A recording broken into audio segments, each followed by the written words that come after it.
And I said something, it's always that moment. And I said, are you just bored with life in general? And he just had this like light bulb, like, you know what? I'm kind of bored all the time. Hey guys, Hector Castillo-Papi from girlschase.com. Today I want to talk about how to have impactful conversations that make people never forget you. They remember that one conversation you had, back when I was in college, you stay up with your friends and talk till 4 o'clock in the morning, and some of those conversations are the most memorable times that you had with those people and during that time.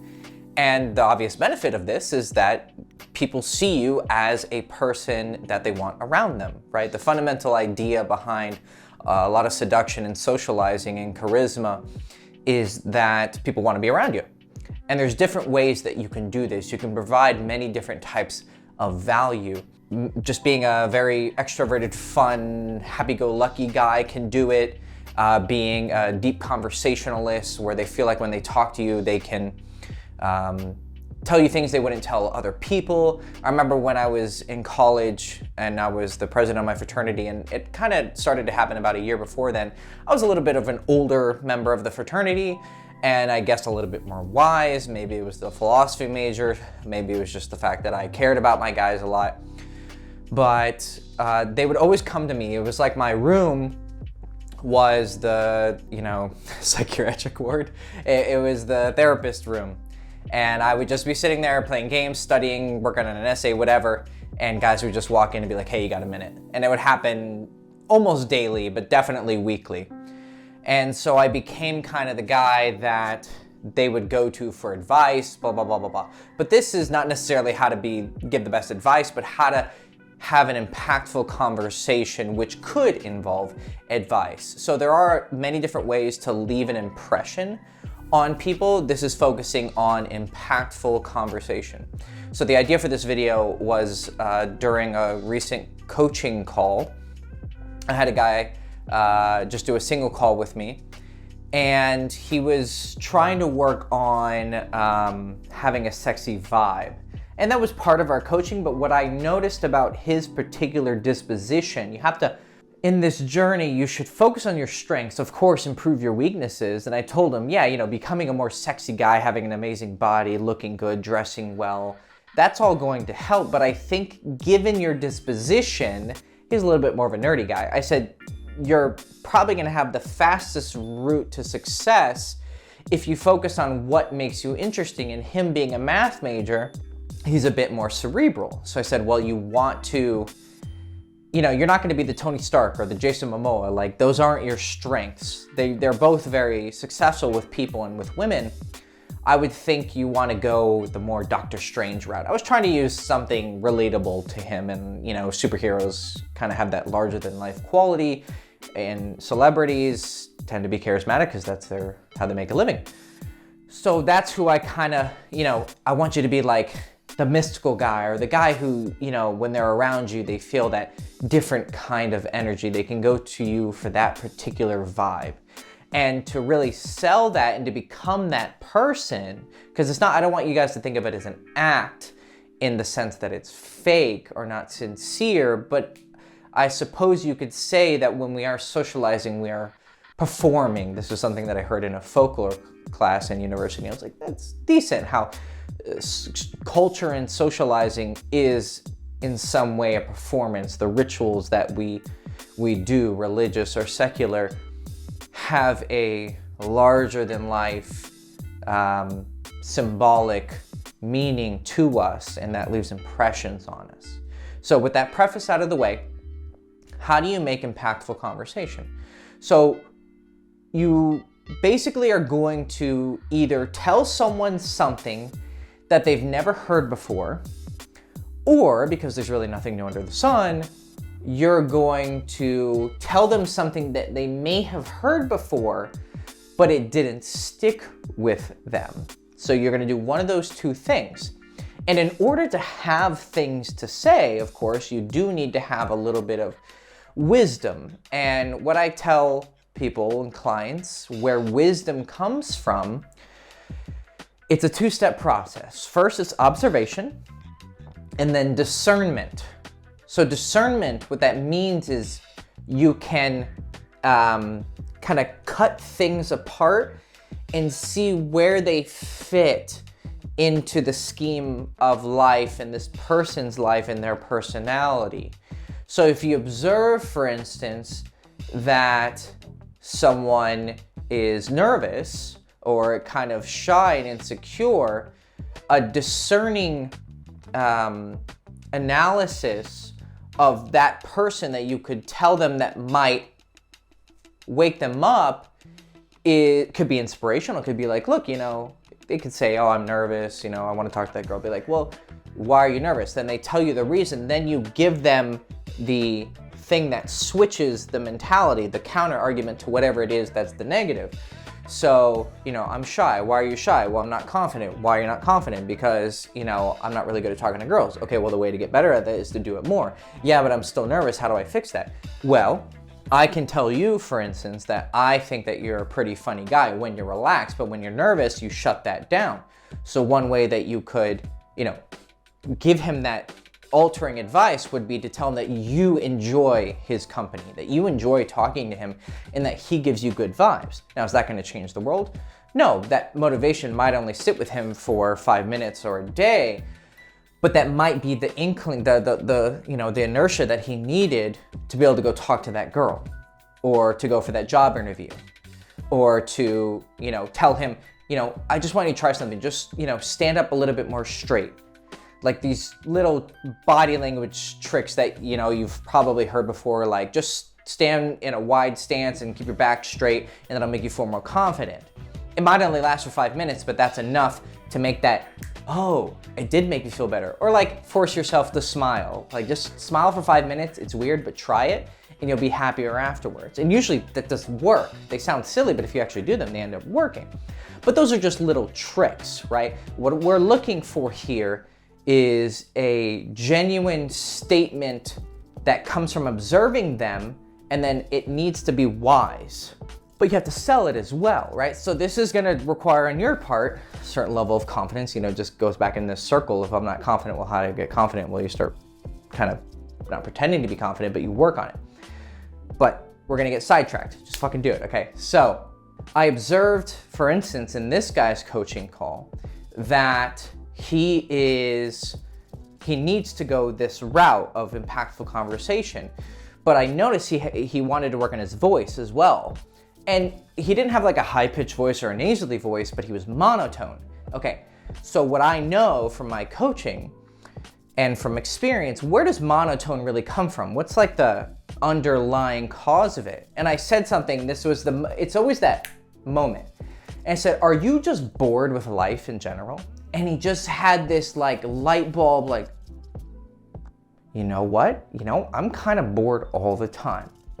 I said, well, that's interesting, because if you're bored, you're gonna have a monotone voice and you're not gonna be that interested, and that's gonna make you less interesting, because how you feel is gonna project in the way that you express yourself. And he just had this like, you know, I've never thought about that. And I said, well, it's such a simple thing though, right? You feel it all the time. How are you not aware of it? And then being aware of it, why is you never challenged yourself to fix it? He's like, I don't know. It's one of those things where it was glaring you in the face every day of your life, but you never fucking worked on it. I said, well, you know, you should probably ask yourself that question. Sit with yourself for 20 minutes, 10 minutes, an hour. Ask yourself, why am I bored? That's the first step, to wake them up to something.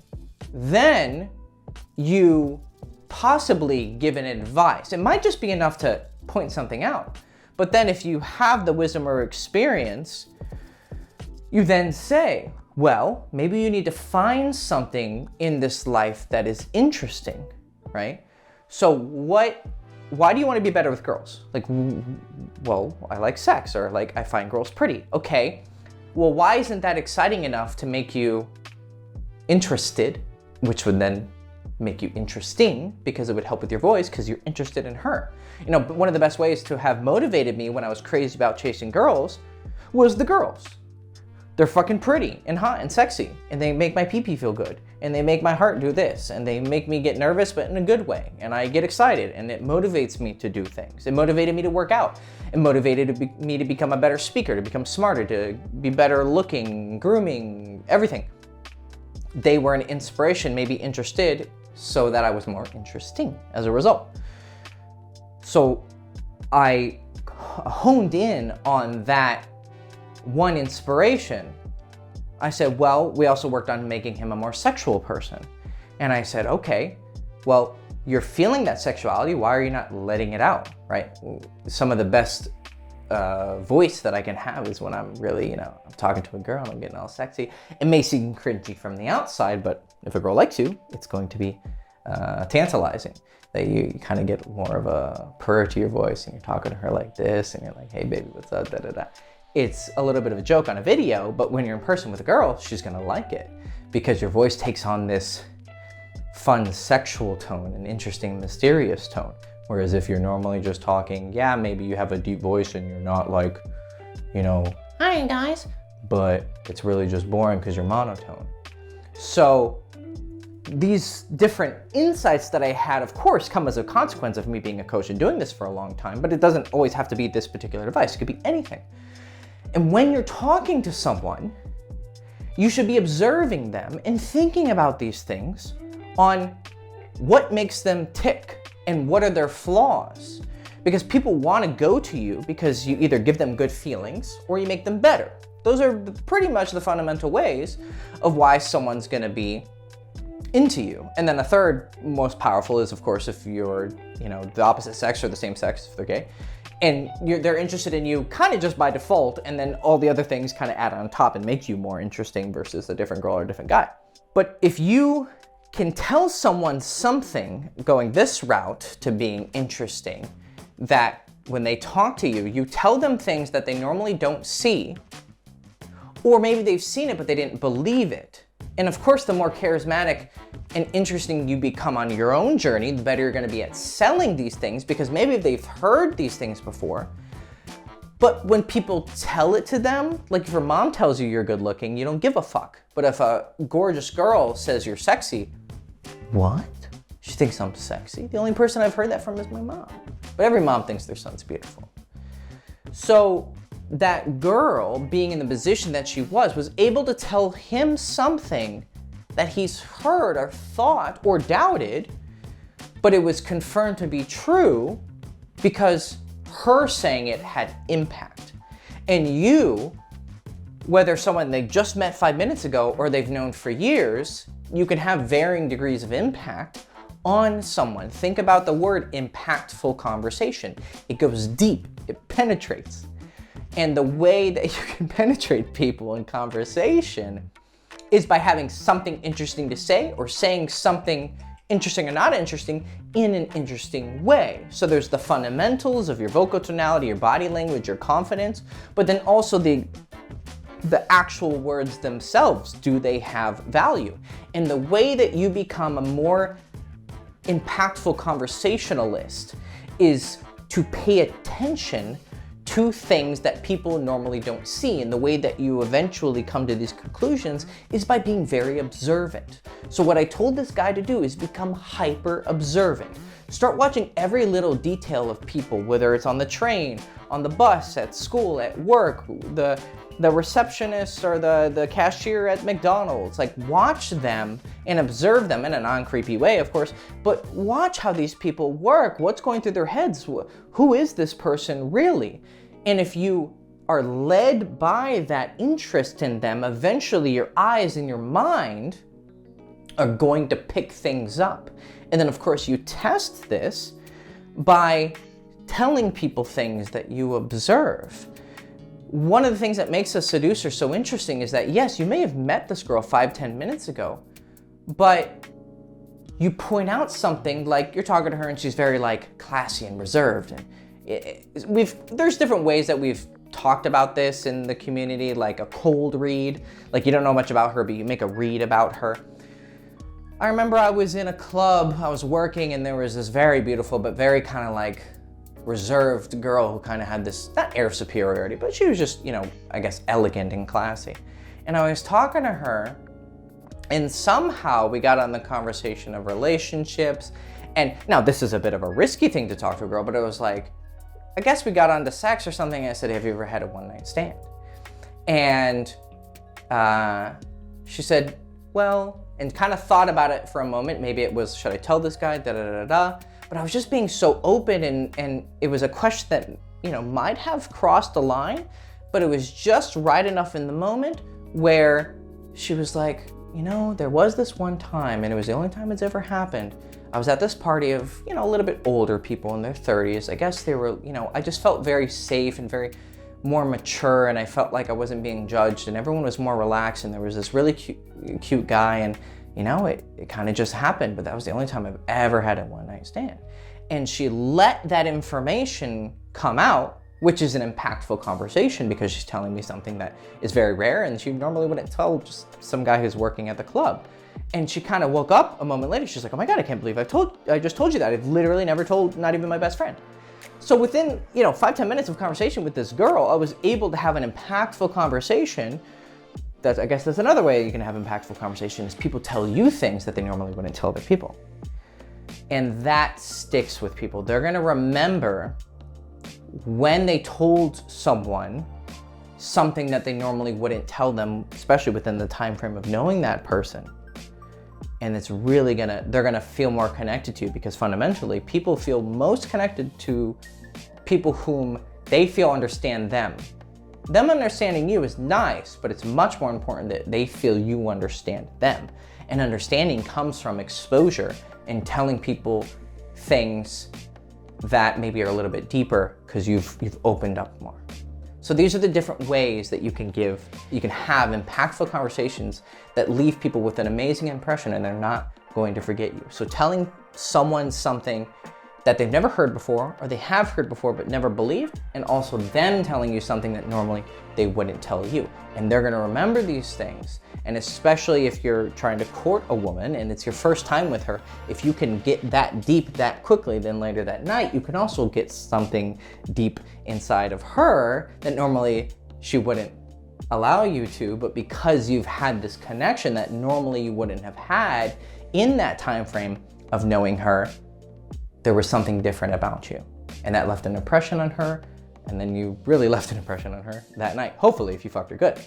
If not, well, at least you had sex. Okay, so this is Hector Castillo, Poppy from girlschase.com. How to have impactful conversation. Oh yeah, and the way that you learn these things is observation and discernment.